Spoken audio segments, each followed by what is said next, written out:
Hello and welcome to BharatShakti.in. I'm Brigadier Chatterjee, editor BharatShakti.in. Today we are going to be talking about Afghanistan. Afghanistan, in fact, has kept all capitals globally quite occupied. We're going to be talking about what is the situation today, something very difficult to decipher really, and what could be the situation tomorrow. For this discussion, I have with me Major General Harsha Kakkar. General Harsha Kakkar is a well-known author and a strategic analyst. Welcome to the show, General. Thank you, sir. Well, General, this is the hottest topic that I think we have faced for quite some time, maybe more than a decade, maybe 2 decades. And that is again back to Afghanistan 2 decades back when you go. I know it's difficult, but can you give me some sort of an assessment of what is the situation like in Afghanistan, Kabul, and around? The way it appears, the Taliban have taken charge of the country, or I would say almost the country. I wouldn't say the country. The ragtag forces have still not been organized into some sort of a system or into some sort of a force which can actually be controlled, disciplined, and managed.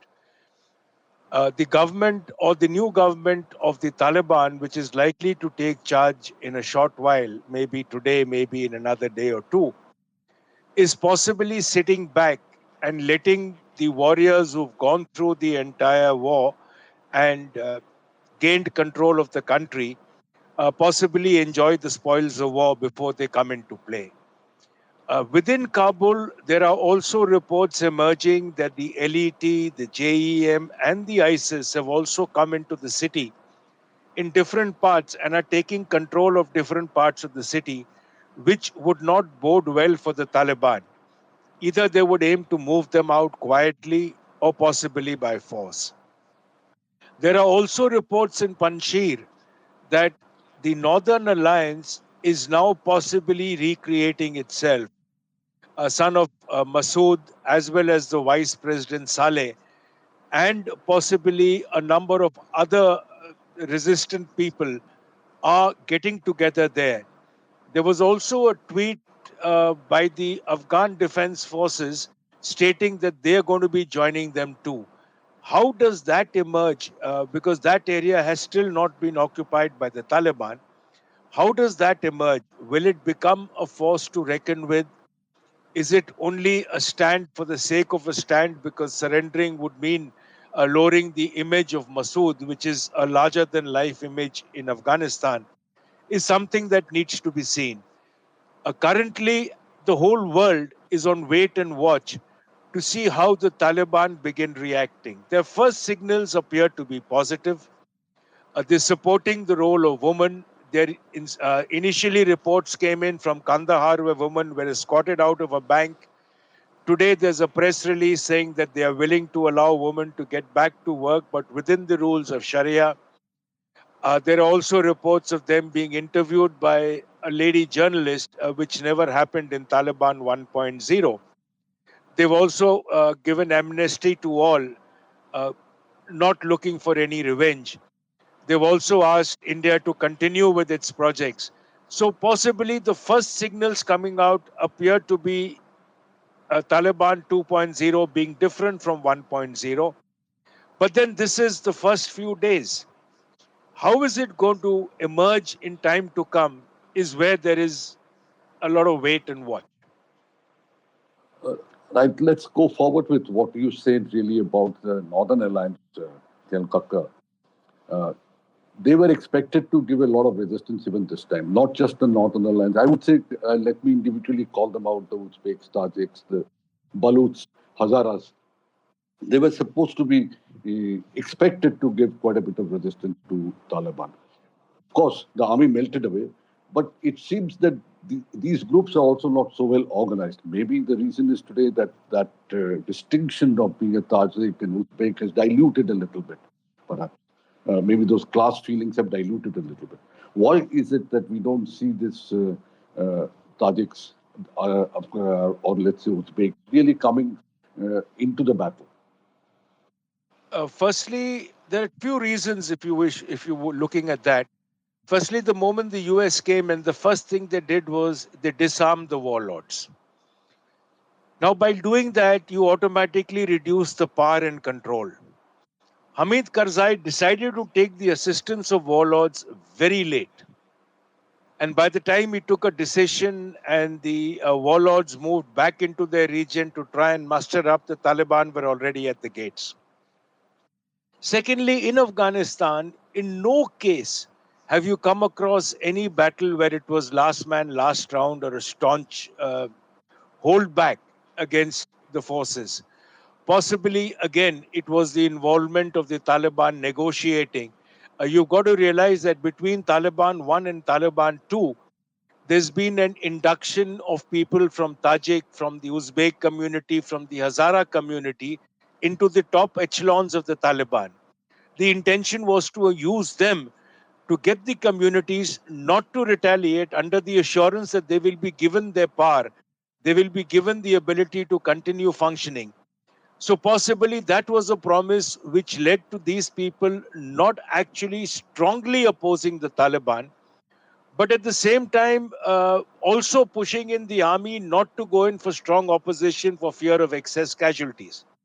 So there is still a lot of clarity which has got to come, but it does appear that the warlords were disarmed. By the time you decided to rearm them, it was already too late. And the Taliban had changed its organization structure, and they had brought in even Hazaras who are Shias into the top echelon, basically to ensure that when they do move, they'll be able to influence these communities. So those are the reasons possibly when the warlords have not. But there's another thing historically. If you look at it, whether it was the Russians, whether it's the Americans, whichever way you want to look, Afghanistan has never blocked the entry of invaders. It is only after the invaders are in does the resistance movement start. And that is exactly what is now begun. How much will it grow? How effective is it going to be? I guess all we can do is, again, as standard questions or the standard statement for Afghanistan, is wait and watch. Well, standard case question, I agree with you. It has to be wait and watch in a situation like this. One doesn't even get adequate information about what's happening there. But let me go back to this absolute melting away the force, which is 160,000 strong. I was talking about the government forces, Kabul zone forces, and they just melted away. This cannot happen unless I feel there's an agreement politically right at the apex, and they have been asked not to well engage each other but well to surrender. Is that the case, or is there anything more that you would like to say? See, an agreement at the apex level is not going to involve or not going to lead to the soldier on the ground melting away. The agreement at the apex level may have some meaning, but there are other issues which were involved. If you looked at reports of those who had melted and come into Pakistan or those who had gone into Tajikistan in the initial stages, their complaint was that they did not have rations, they had no ammunition, they ran out of ammunition, so they had nothing left. So basically, that is the reason why they melted.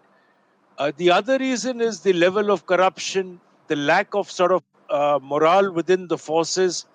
Now, you created an armed force, anyone could join from the roadside. But the question was, did you create the structure? Did you create the sort of morale that you needed in conducting operations? Did you create the sort of training level? After all, throughout the last 20 years, they were banking on US air power.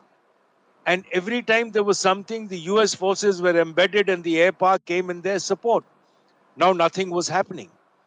And the Taliban had planned their operations in a manner that they would first deal with the northern areas, which were the largest resistance point in the during their earlier regime. So possibly that also paid off dividends. I wouldn't agree to the question of an agreement from top, and the US intelligence reports of 6 months wouldn't have meant 6 days or 10 days. So I guess there has been somewhere down the line a case study in the days to come as to why it melted. But these are some of the reasons why the Afghan force. The other aspect which we somehow lose contact of is that the Afghan forces were deployed in penny packets throughout in the interiors of Afghanistan, basically aimed at holding on to major points. Now, when those places started falling or getting surrounded, panic started setting in. So this is where it was. I mean, it wasn't a cohesive deployment. All logistics were with contractors. So when the US began pulling out, the contractors went with them. How are you going to sustain forces if you haven't created the structures within? Corruption, they say, was over 50 to 60% of what was given was being taken, was just vanishing. So the soldiers were hardly being paid. At times, they were not being paid for months. So when you don't have a structure, you don't have an organization, you don't have a morale, you don't have the logistics, how do you expect the soldier to fight and hold ground? Well, let me go back to what you're talking about the United States, and they said 30 to 90 days at some stage. And it was the next day, perhaps Taliban was there at the doorsteps of Kabul. You have the CIA, you had so much of information. Do you mean to say that the Americans could not anticipate at all that this kind of a situation will happen? When you talk about 90 days and the next day Taliban is there in front of your embassy, well, that shows a huge intelligence or an assessment failure. No doubt, because otherwise you wouldn't have been repeating the helicopters landing on the rooftop like 1975. I mean, had there been even the right amount of intelligence, the personnel who were not the essential lot would have already moved to the airport. Even today, they're talking of about 40,000 yet to be pulled out as per today morning's newspaper.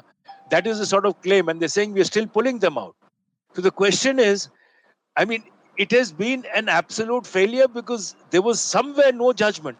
And even if you decided to sign an agreement wouldn't have led to you not being able to even pull out your non essentials. Today, they're inducting in forces to ensure they're able to pull out their people, which wouldn't have been the case if you had the basic knowledge. And I don't think you will be inducting in forces until you've already spoken to Taliban. Anyway, we can go on and on that subject. Let's leave it there. Let's look a little ahead now. What do you think will be the composition of the government like in Kabul tomorrow? The government in Kabul will comprise of the religious head would take over some major role, possibly a religious role within the government. Baradar, they've already announced, is going to be the president. He is going to actually be controlling Afghanistan. It's going to be a presidential form. Sharia laws, I don't think they will adhere to it as per the book, like in the other countries, whether it's Saudi Arabia, UAE. These have been twisted a little bit, turned a little bit to suit nations' requirements. So the same will be here. The basic structure may remain. A foreign policy wise, they're going to look at appeasing the world. They will look at gaining legitimacy as a nation. There would still be a large number of the previous government staff, may not be at the top level, but definitely at the working level, who will continue remaining there. After all, you've got to run a nation. I mean, you can't go back to Stone Age or you can't go back and start from scratch. So you're going to continue running the current structures. You're going to continue appeasing the world. After all, there are 9.8 billion US dollars worth of Afghanistan funds in the US, which the US has frozen. You're looking to release that. You're looking to prove to nations around the periphery that, look, we have no interest beyond the wall, beyond the borders of Afghanistan. So you're going to find a sort of a change, possibly the policy lines are going to start getting clear in the next few days. But it does appear that Afghanistan is not going to be trying to put its own people downwards, but is trying to lift them so that the resistance within changes to acceptance. I think that is what they're going to be looking at. If that is what they do, well, I would say that's a very positive assessment of the one that you've given. I hope it does work out. It makes things much easier for Afghans more than anybody else. But let's go to the neighboring countries and what are their interests in it. The first and foremost I would request you to take up is China. What are its interests and how do you think is China going to play up to a Taliban-controlled Kabul? See, China has already burnt its fingers in Afghanistan. It had a project worth $3.5 billion one of its mines, which was just about 40 kilometers from Kabul. It had to abandon that despite Taliban promise of not attacking it. So that is a sort of trust between China and the Taliban, which was till now. How much is it going to change? I mean, they've interacted with brother, they've interacted with the Taliban leadership. There's a very interesting situation that emerges. The ETIM, which China is most concerned with, has fought alongside the Taliban. Will the Taliban dump them? Or will the Taliban tell them to lie low for some time so that it reestablishes contact and goes in with China for further development? After all, it can't tell them you will not operate in Afghanistan when they fought alongside them for all these 20 years. So it's unlikely they're going to be dumped, which is China's biggest fear, though it hopes they will. China is going to look to exploit Afghanistan. It's already got 2 or 3 contracts from the earlier government. How much more is it going to push, especially for the minerals that it wants there? The rare earths, which is today a battle for the world. It's going to push for that. It's going to push to extend the BRI. And whether it's secure, for this it needs a very, very stable Afghanistan. How long will it take for Afghanistan to be stable for China to be able to invest money? China's BRI is already a loss-making venture. A number of nations are in no position to repay.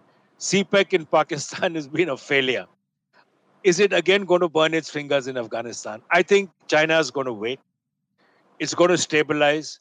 It's kept its embassy open to give confidence to the Taliban that we are here with you. We trust you now that you've come into power. Will that trust remain for long? China is going to actually not going to venture in for quite some time. It is not sure how the Northern Alliance is going to act. It is not sure how the other old militias which were with the Northern Alliance are going to act. It's not sure how the ragtag Taliban forces, how much of them are under control of Kabul. So it's going to wait till all that situation cools down before it decides to pump in money. Its biggest interest will be it is going to look to buy off the Taliban government on the hope that it crushes the ETIM. Will it? I have my doubts because they've lost a lot of people along with it. And if Taliban launches operations against them, it's going to have another force within to deal with. So that's going to be an issue. The Haqqani network, which is linked to all of these organizations, is not going to let the Taliban get away. Right, let's go a little further. I'm going back to the typical question, the Pakistani angle as you see it tomorrow. And may I request you to just keep it a little brief? I think we are going a little long. Pakistan is not going to get peace. The TTP has already announced Pakistan is next. There are lovely videos on social media which talk about the TTP members standing across the borders, crossings that they've taken over, warning Pakistan, you're next. Taliban has already told Pakistan, talk to the TTP because they are our people. Haqqani network is linked to them. Haqqani network is going to be a major role in the government in the center. So therefore, the TTP is going to grow. Baluchis are going to grow. But the interesting part is still now Pakistan blamed India for supporting the TTP and the Baluchis. Whom is it going to blame now? Can it blame the Taliban? No. Can it blame India? No. Now who is left to blame? Themselves. That's the only option. Right. One last question. The Indian role, how do you see it in the days ahead? How does it unfold, really? India is initially going to follow the leader. It's going to wait for the Western world to recognize the Taliban before it does. India will be in touch with them through multiple channels, whether we use Doha or whatever we use. We want to get back to development projects there because that will imply a major hold within the country. And the Taliban wants it also because it knows India doesn't seek to exploit their resources. So I think for the next month or a month and a half or two, India is going to sit back and watch how the situation emerges and then possibly start going back into participating in Afghanistan's development. Currently, we are possibly the only nation which is looking after all the Afghanis who stood by us and who were part of our working system there. And I think we evacuated most of them and we'll continue doing that. So that way, the Indian goodwill will continue remaining in Afghanistan. Right. General Kakkar, I would have loved to continue with this discussion. There's so much to talk about when it comes to Taliban today and Afghanistan tomorrow. But then let's sign off on this note. Thank you so much for sparing your time for us. Thanks, General. Thank you. My pleasure, sir. Well, thank you, viewers. Thanks for joining us on BharatSakti.in. And please do keep joining us like this, and you will find more interesting discussions on subjects of importance to you. Thank you.